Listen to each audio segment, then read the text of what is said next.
berikan kami daya tangkap yang luar biasa. Untuk kami ini bisa menangkap dengan benar akan setiap firman-Mu dan menjadi pelaku daripada firman-Mu ya Tuhan. Kami sangat merindukan ada sesuatu yang baru dan kami terus menang dalam menjalani tahun ini bersama dengan Engkau. Terima kasih Tuhan, Kau sungguh amat sangat baik atas hidup kami. Siapkan hati kami untuk kami dengar firman-Mu, untuk menjalaninya bersama dengan Engkau. Dalam nama Tuhan Yesus kita katakan sama-sama, amin. Saudara, hari ini terakhir saya membahas akan suatu pepatah yang saya dapatkan dan itu sangat mempengaruhi hidup saya dan saya merasakan ini adalah sesuatu yang kita harus lakukan untuk tahun ini. Sepanjang tahun ini Tuhan sangat merindukan 3 perkara ini, salah satunya menjadi suatu dasar dalam kehidupan kita. Amin. Yaitu dalam bahasa Jawa dikatakan ngeluruk tanpa bala ya. Kemarin kita sudah bahas bagaimana kita itu bisa mengalahkan segala musuh kita bisa memperluas daerah kita tanpa kita mengalami masalah. Betul? Ya. Yang kedua kita membahas sugih tanpa banda ya. Kita bisa mengalami kekayaan yang luar biasa sekalipun kita tidak mempunyai modal yang besar. Amin. Nah, yang ketiga kita membahas tentang menang tanpa ngasorake. Artinya begini, kita akan mengalami kemenangan sekalipun kita tidak merendahkan orang lain. Artinya begitu ya. Ini adalah dasar untuk kita jalani dalam tahun ini supaya yang kita katakan bahwa kita akan terus mengalami kemenangan-kemenangan tanpa kita itu menghina orang lain. Ya. Tanpa kita itu merendahkan orang lain. Tapi tetap kita bisa menang. Nah, sebenarnya yang membuat kita bisa menang itu karena gini, Roh Allah berkuasa atas hidup saudara dan saya.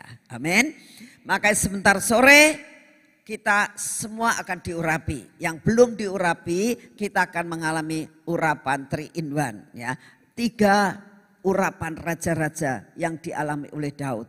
Itu akan diurapi, kita saudara dan saya akan diurapi, yang perlu diurapi. Datang jangan sampai miss, supaya dalam tahun ini kalian menghadapi suatu kemenangan yang luar biasa. Amin.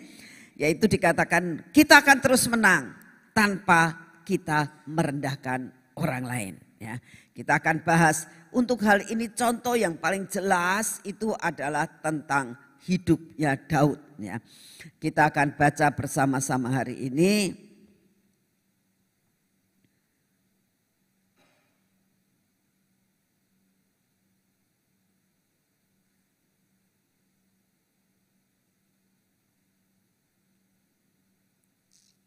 Ya. Dikatakan menang tanpa ngasorake, artinya menang tanpa kita merendahkan orang lain. Mengalami kemenangan. Kita baca dalam Roma 12 ayat 20 ya. Dalam Roma 12 ayat 20 dikatakan demikian. Tetapi jika seterumu lapar, berilah dia makan. Jika ia haus, berilah dia minum. Dengan berbuat demikian, kamu menumpukan bara api di atas kepalanya. Janganlah kamu kalah terhadap kejahatan, tetapi kalahkanlah kejahatan dengan kebaikan. Nah, firman Tuhan ini mengatakan untuk sepanjang tahun ini kita harus belajar mengatakan kasihi seterumu, bahkan kalau dia pengen makan, kamu kasih makan, kalau dia pengen minum, kamu kasih minum. Artinya apa?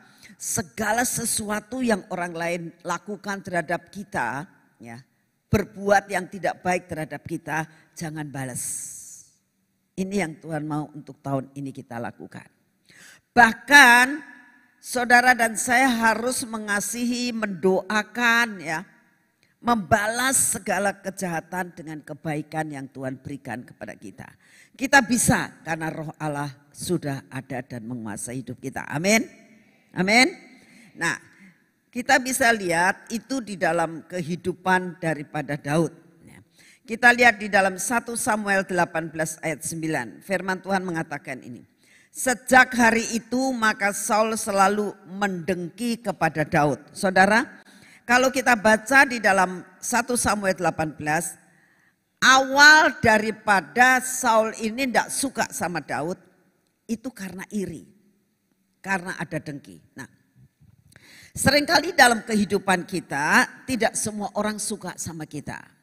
Contoh, tidak semua orang suka dengan Gracia. Ya. Tidak semua gereja suka dengan Gracia. Tidak semua orang yang senang dengan apa yang kita lakukan. Ya. Seolah-olah mereka mengatakan terlalu ekstrim orang Gracia itu. Seringkali kita dicap terlalu berkelebihan, ya. Suka perang. Sebenarnya Tuhan sudah menang, kenapa mesti kita perang? Dan banyak hal yang mereka itu ngapain pakai urapan, ngapain harus semprot-semprot dan sebagainya. Dan kenapa harus kita itu make tumen dan sebagainya. Banyak hal yang tidak suka. Tapi Tuhan katakan kebenaran itu akan menjadi suatu tanda tanpa engkau bilang apa-apa. Tuhan sanggup untuk melakukan perkara-perkara yang ajaib dan membela saudara dan saya. Amin. Amin. Nah, awal daripada kebencian itu disebabkan karena dengki. Saudara, berapa banyak orang usaha akhirnya gak suka. Karena apa? Seolah-olah disaingi. Mereka gak punya pikiran bahwa berkat itu dari Tuhan.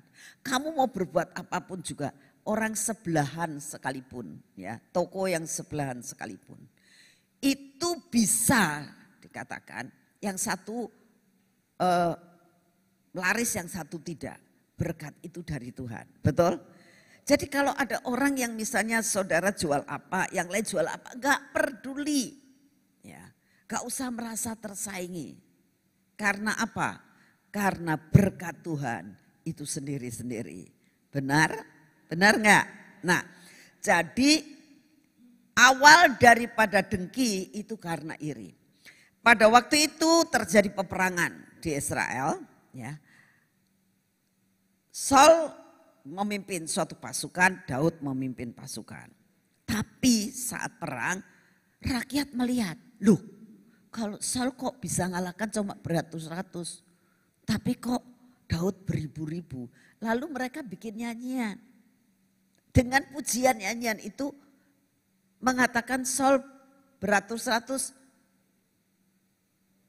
Daud berlaksa-laksa beribu-ribu. Itu aja bikin iri. Ya.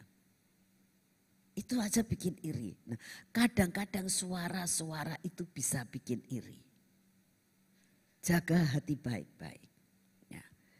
Lalu dikatakan begini. Keesokan harinya roh jahat yang ada daripada Allah itu berkuasa atas Saul sehingga ia kerasukan di tengah-tengah rumah. Sedang Daud main kecapi seperti sehari-hari. Adapun Saul ada tombak di tangannya. Saul melemparkan tombak itu karena pikirnya, baiklah aku menancapkan Daud ke dalam dinding. Tetapi Daud mengelak sampai 2 kali. Nah, saudara, gak bales. Sekalipun dilakukan seperti itu, tidak bales. Bukan sekali, 3 kali. Kita baca di dalam 1 Samuel 24 ayat 10. Ketahuilah pada hari ini, matamu sendiri melihat, ini kata Daud, bahwa Tuhan sekarang menyerahkan engkau ke dalam tanganku dalam guamu. Gua itu, ada orang yang telah menyuruh aku membunuh engkau. Tetapi aku merasa sayang kepadamu karena pikirku aku tidak akan menjamah tuanku itu karena dia adalah orang yang diurapi oleh Tuhan. Saudara, dikatakan dia mau dibunuh, dia dikejar-kejar, tapi dia tetap ngomong aku sayang. Ya, aku sayang banget. Salah satu contoh ya, kalau kita lihat. Dikatakan seperti ini. Suatu saat pada saat saya masih kecil ya. Mama saya suka ngomong sama saya begini. Ya. Istilah juga. Ya. cinta anak terhadap orang tua itu cuma 1 on katanya. Ya. Tapi cinta orang tua terhadap anak itu 1 kilo. Ya. Saudara bisa bayangkan 1 on sama 1 kilo gede mana? Nah, 10 kali. Ya. Mama saya sering kali memberi suatu pepatah, suatu nasihat.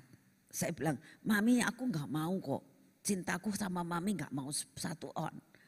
Mami ngasih 1 kilo, aku mau kasih 2 kilo. Mami saya ketawa. Ya, kamu bisa ngomong begitu. Tapi kenyataannya, cintanya anak sama orang tua itu cuma 1 on. Cintanya orang tua, terutama ibu terhadap anak itu 1 kilo. Tetap cinta sekalipun kita itu suka bantah sama orang tua.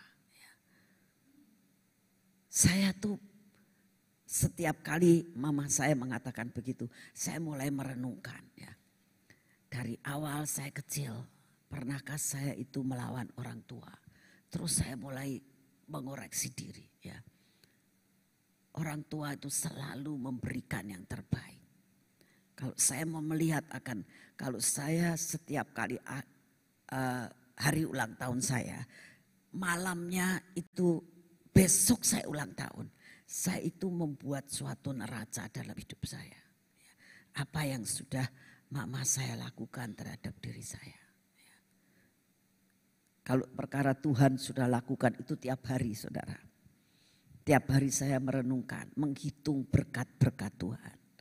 Tapi biasanya saya 1 tahun 1 kali. Saya itu merenungkan seluruh kebaikan mama saya. Dan saat saya merenungkan ini saya katakan Tuhan. Cintanya mama saya terhadap diri saya betul. Bahkan lebih dari 1 kilo. Kadang-kadang saya kurang bisa mengasihi mama saya. Itu yang terlihat ya. Secara rohani. Berapa kali kita berontak sama Tuhan. Tapi apa yang Tuhan katakan? Aku terus ampuni kamu. Aku terus ampuni kamu. Ayo balik. Ayo balik. Ayo balik. Ya. Belajar saudara. Cinta sama Tuhan. Ya. Tuhan sangat mencintai saudara dan saya. Daud. Dia mempraktekkan karena roh Allah ada dalam hidupnya, menguasai. Ya. Sehingga dikatakan mau dibunuh dan dikatakan aku sayang sama kamu. Ya. Aku sayang sama kamu. Saudara kalau kita lihat cerita-cerita zaman dulu. Ya, bagaimana seorang anak berontak terhadap orang tuanya. Tapi orang tuanya selalu katakan aku tetap mengasihi. Ada sesuatu di mana orang tuanya itu kerja nyuci pakaian sampai tangannya itu kasar banget. Hanya untuk apa? Hanya untuk nyekolahkan anaknya. Ternyata anaknya sudah sekolah, sudah jadi. Dia malu untuk membawa orang tuanya menghadiri wisudanya. Kayak apa sakitnya orang tua itu. Tapi orang tua itu tetap mencintai dan katakan, "Dak apa, yang penting kamu bahagia." Saudara, itu cinta yang 1 kilo. Cinta anak terhadap orang tua seringkali tidak bisa dibandingkan cinta seorang orang tua terhadap anak. Saya mau sampaikan kepada saudara, kalau roh Allah turun atas hidupmu, engkau akan bisa melakukan hal itu. Ya. Daud dikatakan, aku cinta kepadamu, aku sayang kepadamu.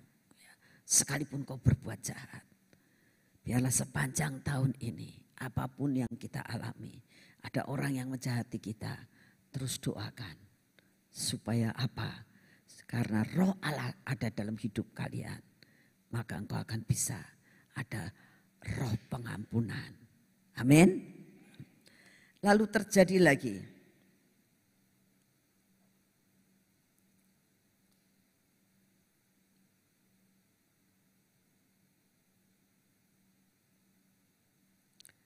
Dari 1 Samuel 28 ayat 22. Tetapi Daud menjawab, inilah tombak itu ya tuanku raja. Baiklah salah seorang dari orang-orangmu menyeberang untuk mengambilnya. Tuhan akan membalas kebenaran dan kesetiaan setiap orang. Perhatikan, Tuhan akan membalas kebenaran dan kesetiaan setiap orang. Sebab Tuhan menyerahkan engkau pada hari ini ke dalam tanganku, tetapi aku tidak mau menjamah orang yang diurapi Tuhan. Saudara, ini yang Tuhan mau dalam hidup kita. 3 kali Daud melepaskan Saul dari pembalasan.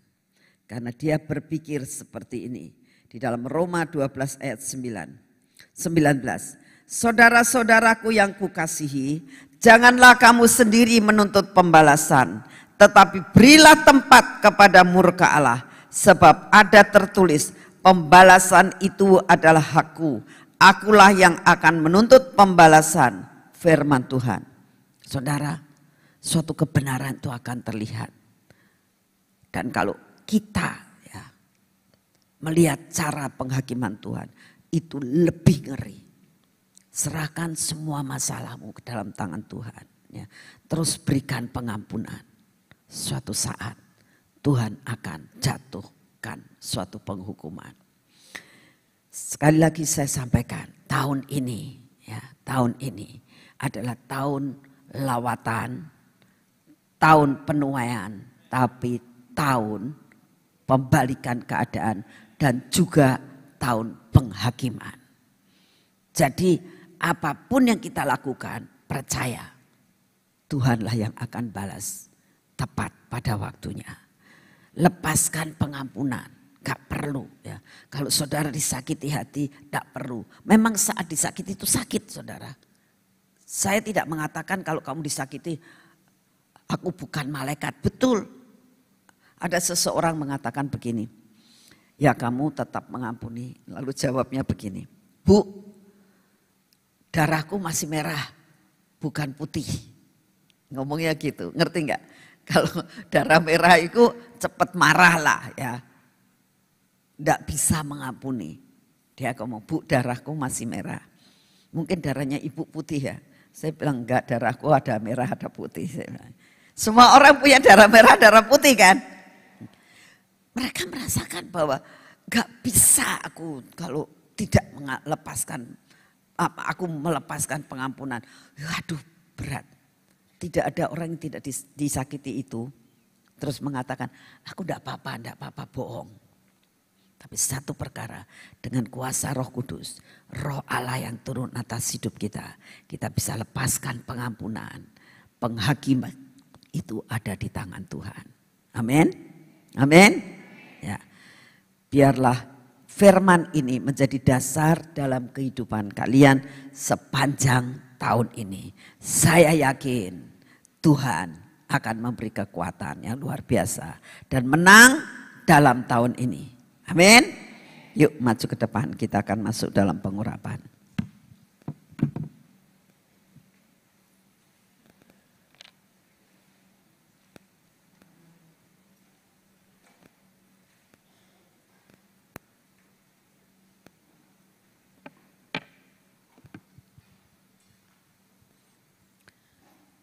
Ya Tuhan, dalam nama Tuhan Yesus, pengurapan 10 lapis terjadi atas hidup kami dan keluarga kami.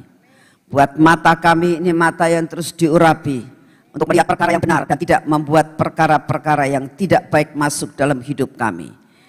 Telinga kami dikasih filter untuk benar-benar mendengar yang baik, membangun dan tidak pernah mau mendengar sesuatu yang menjatuhkan. Biar bibir mulut kami adalah bibir mulut yang terus mengucapkan, Engkau baik dan Engkau baik. Pegang hati kami Tuhan, supaya hati kami tetap melekat kepadamu. Semua ketegar tengkukan kami, kebodohan kami, ketidakpercayaan kami dipatahkan. Ini tangan kami Tuhan, biar tangan kami adalah tangan yang diurapi. Tangan yang penuh dengan kekuatan yang daripadamu. Biar hari ini Semua yang kami kerjakan berhasil. Tidak ada kegagalan dalam hidup kami. Terima kasih untuk semuanya. Kaki kami berjalan pada jalan yang sudah Engkau tentukan. Terima kasih Bapak. Saat ini kami berdoa buat sebentar sore Tuhan. Engkau siapkan hati kami untuk menerima pengurapan 3-in-1. Memakan bersama-sama buah-buah Hebron. Untuk kami boleh memakan sesuatu kelimpahan madu dan susu. Dan menjadi milik kami dalam menjalani tahun 2019. Terima kasih Bapak untuk semuanya. Kami mau menyerahkan semua ibadah kami sebentar sore. Tidak di dalam nama lain.